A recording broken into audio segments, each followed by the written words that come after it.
তিন মিস্ত্রি আসছে। তিন মিস্ত্রির কথা তখন হলো মামুন আর আলামিন দাঁড়িয়ে ছিল, আর লিটনকে নামাই দিয়েছে যে তুই নামি বাঁশ কাঠগুলো হলো উদ্ধার কর। যে পরিকল্পিত আমরা কেউ জানিনি, বাড়ির লোক কেউ জানে না। আর মহাসেনের কথা বলছে, মহাসেন তখন বাড়িতেই ছিল না।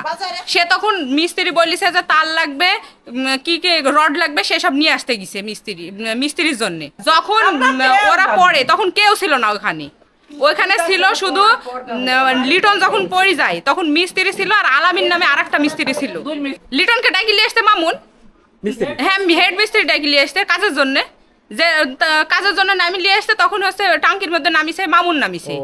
প্রথমে মূলত কাজ আমাদের বাড়িতে কাউরির বাড়িতেই হচ্ছে না।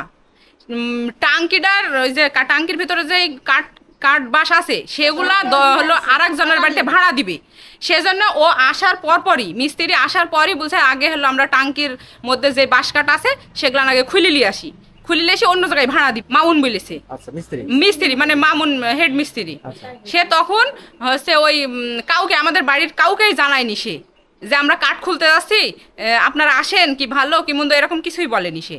তো ও গিয়েছে যাই একজন আরেকটা আলামিন নামে আরেকটা তিনজন মিস্ত্রি আসছে, এক মামুন মিস্ত্রি, আলামিন মিস্ত্রি আর লিটন মিস্ত্রি।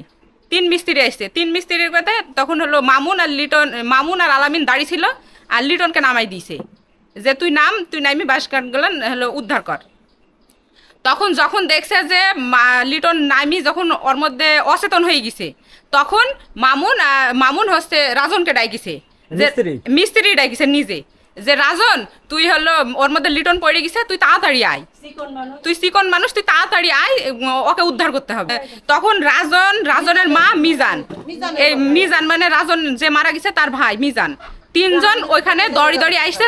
কিন্তু ওই দড়ি আসতে আসতেই রাজনকে নামে দিয়েছে হচ্ছে আপনার টাঙ্কির মধ্যে।